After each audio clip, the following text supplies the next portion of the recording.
출애굽기 30장입니다. 하나님께서는 이제 분향단에 대해 말씀하십니다.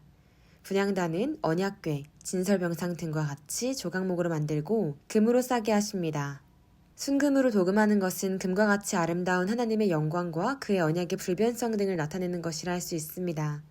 크기는 가로와 세로가 45cm, 높이 90cm 정도입니다. 분향단의 네 귀퉁이에는 번제단과 같이 뿔을 만들게 하십니다. 이동할 때 쓰는 장대를 끼울 금고리는 양측에 하나씩만 만들라 하십니다. 법궤와 번제단, 떡상 등에는 양측에 2개씩 고리를 만들지만 분향단에는 1개씩만 만들게 하는 것은 무게가 가볍기 때문일 것입니다. 이 경우 장대를 끼워두면 대가 수평에 맞지 않으니 평소에 끼워둘 수는 없을 것 같습니다. 분향단을 두어야 할 위치는 지성소 바로 앞입니다. 그러니까 성소와 지성소 사이의 휘장을 걷어버린다면 분향단의 위치는 언약궤 바로 앞이 되는 것입니다. 분향단은 향을 피우어 그 연기와 향내음을 하나님께 올려드리는 단입니다. 요한계시록 5장 8절에서는 이 향은 성도의 기도들이라 표현하고 있습니다. 즉, 분향단에서 올라가는 연기는 하늘보좌로 올라가는 성도들의 기도를 의미하는 것입니다. 분향단의 위치가 하나님의 임재의 장소인 언약궤 바로 앞이 되는 것도 하나님께서 성도들의 기도를 가까이서 들으시려는 의도를 보여주시는 것입니다. 신명기 4장 7절에서는 우리 하나님 여호와께서 우리가 그에게 기도할 때마다 우리에게 가까이 하신다 하였습니다. 하나님께서는 이렇게 기도하는 성도들과 가까이 하고 싶어 하십니다. 어려움 속에서 기도를 잇고 있는 분들이 있으십니까? 우리가 기도할 때 하나님은 우리를 사랑하시고 귀를 기울이며 가까이 다가오시는 분이십니다. 다시금 힘을 내어 기도하시기 바랍니다. 분향단의 연기는 매우 좋고 진한 향기를 낼 것입니다. 그러므로 성도들의 기도는 하나님께 매우 향기로운 것이 되어야 할 것입니다. 그런데 우리가 하나님께 늘 투덜거리기만 한다면 그 향은 좋은 향이 되기 어려울 것 같습니다. 우리의 기도가 제대로 향기롭게 되기 위해서는 우리의 바람을 기도하기도 하지만 그와 함께 이웃을 향한 중보의 기도와 하나님의 뜻을 이루기 위한 기도, 하나님에 대한 사랑과 감사의 마음 등을 같이 올려드린다면 이는 하나님께서 맡으시기 좋은 향이 되지 않을까 합니다. 향을 피우는 시간은 하루 2번인데 아론이 아침, 저녁 금등대에 불을 끄고 켤 때에 함께하는 것입니다. 하나님께서는 이 분향이 대대로 여호와 앞에 끊어져서는 안 된다 하십니다. 분향단의 향이 끊이지 않도록 하라는 것은 성도들이 항상 기도하기를 바라시는 것이라 할 수 있습니다. 그런데 이 말씀은 분향단의 향이 24시간 늘 타고 있어야 한다는 뜻은 아닙니다. 향에 한번 불을 붙이면 그 향은 다 탄 후에 꺼질 것입니다. 그러므로 아침 저녁 분향할 때마다 번제단에서 새로 불씨를 가져다가 붙여야 합니다. 그런데 나답과 아비후는 이 향을 번제단에서 가져온 불씨로 붙이지 않고 자신들이 피운 불로 붙였다가 징벌을 받은 것입니다. 그러므로 대대로 여호와 앞에 끊지 못할 것이라는 말씀은 하루도 중단하지 말고 매일 2번씩 분향하라는 말이지 24시간 연기가 올라가고 있어야 하고 24시간 기도하고 있어야 한다는 뜻은 아닌 것입니다. 이렇게 본다면 성도들은 하루 종일 기도는 하지 못할지라도 최소한 아침, 저녁 2번 이상은 규칙적으로 기도드리는 것을 하나님께서 기뻐하신다고 추정할 수 있을 것입니다. 이때 태우는 향은 특별히 소합향, 나감향, 풍자향과 유향을 혼합해서 만들게 하십니다. 수합향은 수합향 나무의 진액을 채취한 것이고 나감향은 홍해나 지중해의 특수한 조개 껍질에서 추출한 것으로 추정됩니다. 풍자향은 어떤 미나릿과 식물에서 나는 향료일 것이라 합니다. 유향은 지중해 연안의 페룰라 나무의 진액에서 나는 향료입니다. 이 4가지 고급 향료는 실온에서 고체 상태인데 그 가루를 동일한 무게로 똑같이 섞도록 하십니다. 이렇게 다 섞은 후 소금을 쳐서 정결케 하라 하십니다. 왜 피를 섞어서 정결케 하지 않고 소금을 쓰라는 것일까요? 하나님께서는 이런 향기로운 향에도 피를 섞는 것은 원치 않으신 것 같습니다. 또한 이미 피로서 정결케 된 성도들의 기도에는 더 이상 피가 필요치 않기 때문일 것이기도 합니다. 그 대신 소금으로서 정결케 하라는 것은 부패를 막는 소금의 특성상 성도들이 죄를 회개하여 용서받고 정결해진 상태로 기도해야만 하나님께서 받으신다는 뜻이 아닐까 합니다.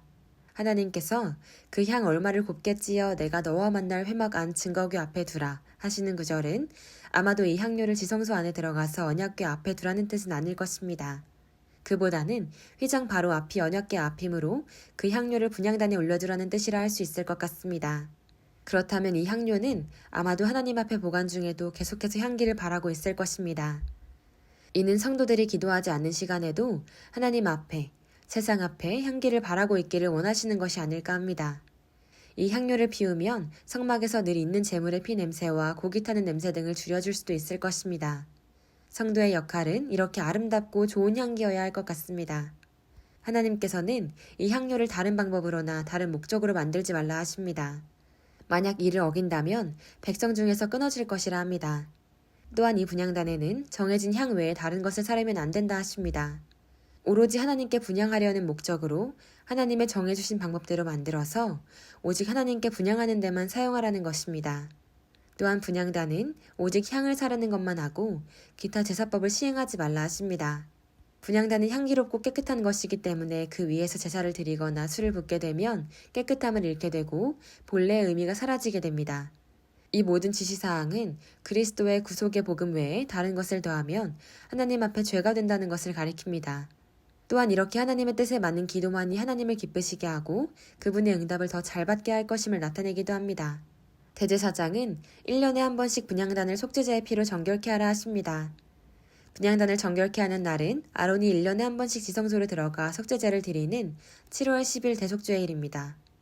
이 속죄일에 아론은 분향단뿐만 아니라 지성소와 성막 내의 모든 기구들을 피로 정결하게 하는 의식을 행하게 하셨습니다.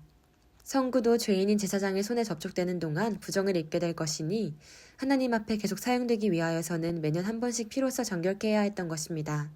이 대속죄일은 장차 그리스도께서 속죄제물로 드려질 것을 예표하는 것입니다. 여기서 하나님은 왜 늘 동물의 피를 뿌리고 바르고 하는 것을 좋아하는 것처럼 보일까 생각해보고 가겠습니다.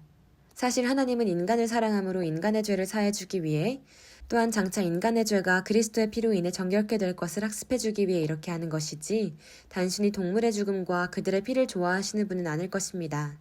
하나님은 영이심으로 피와 같은 특별한 물질을 좋아하실 리가 없습니다. 만약 하나님께서 피를 좋아한다면 온 세상을 피바다로 창조하면 되지 않겠습니까? 그러나 하나님은 피와 죽음보다는 사랑과 거룩함을 좋아하시는 분이십니다. 또한 하나님은 동물 죽이는 것을 선호하시는 분도 아닙니다. 요나서 4장 11절에서는 하나님께서 니느웨의 무지한 사람들과 동물들을 아끼고 그들을 가능한 멸망시키지 않으려 하신 것을 알 수 있습니다. 잠언 12장 10절에서는 의인은 자기의 가축의 생명을 돌보나 악인의 긍휼은 잔인이니라 하였습니다. 이 말씀을 통해 하나님께서는 의인이 가축의 생명을 소중히 여기는 것을 좋게 보시는 것임을 알 수 있습니다. 가축들도 하나님께서 의미를 가지고 창조한 특별하고 귀한 존재들입니다. 그런데 왜 그들을 죽여서 피를 뿌리고 바르는 의식을 많이 지시하시는 것일까요? 이는 단지 천하보다 귀한 우리 인간들을 살리고 오실 그리스도의 의미를 바로 깨닫게 하기 위한 것일 뿐입니다. 마치 자녀가 죄의 소굴에 빠져 있다면 부모는 그를 건져내기 위해 아무리 큰 비용이라도 쓰는 것과 같은 원리인 것입니다. 또한 자녀들을 바른 인간으로 키우기 위해서 비싼 과외비라도 지출하는 것과 같은 것입니다. 하나님은 이렇게 그의 소중한 자녀들을 살리고 바로 가르치기 위해서 동물들의 희생을 감수하시는 것입니다. 하나님은 동물 수천, 수만 마리를 희생한다 해도 사람 한 명을 살리고자 하실 뿐입니다. 우리는 하나님의 귀하고 사랑하는 아들, 딸의 신분으로 지음받았기 때문입니다. 동물의 희생이 안타깝고 불쌍하다면 그렇게 대신 죽으신 예수 그리스도의 죽음도 더 소중히 여기고 그분의 뜻을 따라 살려고 노력하는 것이 바른 자세일 것입니다. 하나님께서 성막의 양식과 제조 방법에 대하여 지시하던 중 잠시 벗어나서 이스라엘 백성 중 20세 이상 된 자는 모두 생명의 속전을 여호와께 내라 하십니다.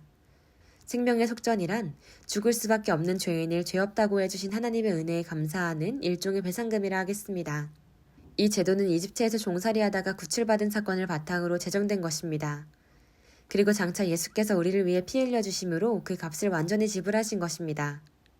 이렇게 생명의 속전으로 모은 돈은 성막 건축을 위해 쓰게 하십니다.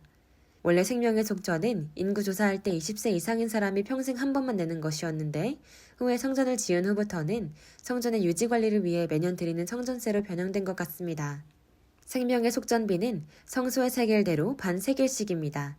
세겔에는 일반 세겔이 있고 왕실 세겔과 성소 세겔의 세 가지가 있습니다. 각각의 무게가 조금씩 다른데 성소의 세겔이 제일 가벼운 편입니다. 이 속전은 부자나 가난한 자나 모두 똑같이 내야 됩니다. 이는 사람의 생명의 가치는 부자나 가난한 사람이나 같고 그리스도의 속죄의 피 공로도 빈부의 차별 없이 믿는 자에게 동일하게 미치기 때문입니다. 이 속전은 20세 이상 남자들만 내게 하는데 그렇다면 여자들은 생명을 무료로 받는 것일까요? 아마도 여자들의 속전은 남자가 되는 속전에 포함되어 있다고 보는 것이 맞을 것 같습니다. 하나님께서는 생명의 속전을 내면 온역이 없게 하겠다 하십니다. 이는 속전을 내지 않으면 전염병을 보내겠다는 뜻이 아니고 백성들이 하나님께 기꺼이 속전을 잘 내면 하나님께서도 당연히 유행하는 전염병을 적극적으로 막아주신다는 뜻으로 봐야 될 것입니다. 당시에는 전염병이 매우 흔해서 병이 돌기 시작하면 누구든지 언제라도 갑자기 죽을 수 있었습니다. 그런데 생명을 주시는 하나님의 은혜에 보답하는 작은 헌금을 거절한다면 하나님께서도 구태여 그들의 생명을 보호해 주실 마음이 없다는 뜻이라 볼 수 있겠습니다. 인구세를 안 내면 인구가 줄어드는 것을 막아주지 않겠다는 것이니 매우 합리적인 징계수단인 것 같습니다. 이제 물두멍에 관한 설명입니다. 물두멍은 번제단과 성소 사이에 설치된 커다란 대야 같은 것으로서 제사장들이 성소에 들어가기 전이나 제사 드리기 전에 먼저 손발을 씻는 곳입니다. 이는 노스로 만들고 받침이 달린 것이었으며 그 모양은 크고 둥근 형태였을 것으로 추정됩니다. 처음 성막에는 물두멍을 하나만 두었지만 솔로몬 성전에서는 10개로 늘어났습니다. 제사장들이 더럽혀진 손과 발을 깨끗이 씻는 것은 영적으로 우리의 심령이 씻음받고 거룩해져야 할 것을 말해줍니다. 제사장이 손발을 씻지 않고 부정한 몸으로 하나님께 나아가면 죽임을 당할 것이라 하십니다. 하나님의 거룩하심을 사람이 함부로 훼손하는 것이 되기 때문일 것입니다. 오늘날의 성도들도 하나님께 나아갈 때에는 늘 자신의 죄를 회개하고 죄 씻음 받은 상태로 나아가는 것이 좋을 것입니다. 이제 관유를 만드는 법입니다. 관유란 하나님의 성소에서 쓰일 물건이나 사람을 성별하는 데 쓰는 거룩한 기름입니다. 관유가 거룩하다 하는 것은 그 자체가 거룩한 것이 아니고 하나님이 관유에 거룩한 의미를 부여하셨으므로 거룩해진 것입니다. 마찬가지로 죄인이 의로워지는 것도 그의 특성의 변화로 인한 것이 아니라 하나님이 의롭다고 인정해 주셨기 때문인 것입니다. 관유를 만드는 방법은 몰약과 육개, 계피, 창포, 올리브유를 하나님께서 정해주신 질량대로 섞는 것입니다. 몰약은 올리브나무가 아닌 감람나무의 진액입니다. 한글 성경에는 올리브 기름을 감람기름이라 번역하여 마치 올리브나무와 감람나무가 같은 나무인 것으로 혼동하게 합니다. 그러나 올리브나무와 감람나무는 열매가 비슷하게 생겨서 혼동하기 쉽지만 두 나무는 전혀 다른 과에 속합니다. 그러므로 성경에서 감람기름이라 하는 것은 모두 올리브 기름을 말하는 것입니다. 또한 감람나무의 진액에서 얻은 몰약은 올리브나무의 열매를 짜서 만든 올리브 기름과 무관한 것입니다. 육개와 계피 두 향료도 혼동할 수 있는데 둘 다 녹나무 속에 속했지만 약간 다른 종류의 나무들에서 나오는 것입니다. 두 향료 모두 속껍질의 향이 계피 맛이 나지만 육개나무 향이 매운맛이 더 강하다 합니다. 창포는 우리나라의 흔한 수생식물 창포에서 얻어지는 향료입니다. 이런 향료들과 올리브 기름을 배합하여 향이 강한 기름을 만드는 것입니다. 여기에 언급되는 향품들은 대부분 외국에서 수입되던 귀한 것들입니다. 하나님의 일을 위해서는 이렇게 값진 것들을 기꺼이 쓸 수 있어야 할 것입니다. 이 거룩한 기름은 성막과 번제단과 언약궤와 분향단에 바르고 제사장들에게도 발라서 거룩하게 하도록 하십니다. 성령을 상징하는 기름을 발라 거룩하게 하는 것은 성령으로 제사를 드리고 성령으로 기도해야만 하나님께 합당한 제사가 되는 것을 의미한다고 볼 수 있겠습니다. 하나님께 분향할 향료를 함부로 만들면 백성 중에서 끊어질 것이라 했는데 관유의 경우도 역시 개인적인 용도로 만들거나 이를 다른 사람에게 붓거나 하면 백성 중에서 끊어질 것이라 합니다.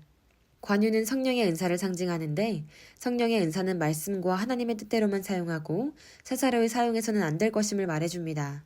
하나님은 거룩하신 분이시며 그분을 섬기는 모든 것 또한 거룩해야 합니다. 사람들이 함부로 이 향료나 관유를 만들어 사용한다면 이는 하나님의 거룩함을 훼손하는 행위가 되는 것입니다. 이런 사람들을 이스라엘의 족보에서 제명하고 공동체에서 추방한다면 이는 육신적인 고통뿐만 아니라 영적으로도 구원에서 제외되는 것이므로 죽음과 같은 것이라 볼 수 있을 것입니다. 우리는 어찌하든지 하나님의 거룩하심과 영광이 가려지는 일을 하지 않도록 노력해야 할 것입니다. 시청해주셔서 감사합니다.